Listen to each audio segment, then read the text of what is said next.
अहम ख़बर आहे सिंध हुकूमत पारां ॿोॾि मुतासिरनि लाइ खयल क़दमनि जो मिसाल मुल्क समेत दुनिया में किथे नथो मिले। सीनियर वज़ीर शर्जील नामेवन जो चवणु आहे त ॿोॾि मुतासिर लखें ख़ानदाननि लाइ 21 लख घरनि जी अॾावत हिकु हदफ़ हो। सिंध हुकूमत उन ख्वाब खे मुसलसिल महिनत ऐं अवामी ख़िदमत जे जज़्बे सां हक़ीक़त जो रूप ॾिनो। सिंध में 8 लख खां वधीक घर मुकमल तौरु तामीर थी चुका आहिनि। हीउ कारनामो Guinness book of world record में शामिल करण जहिड़ो आहे।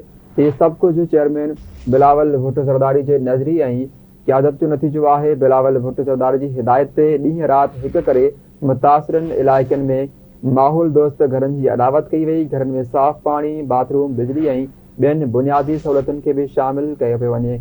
अहम ख़बर आहे तवानाई वारे खाते तरफ़ां हज़ारें गरीब ख़ानदाननि खे सोलर पैनल्स फ़राहम कया पिया वञनि।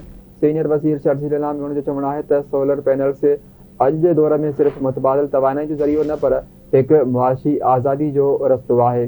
सिंध हुकूमत पुरज़म आहे त समूरनि मुतासिरनि खे जल्द खां जल्द घर फ़राहम कया वञनि।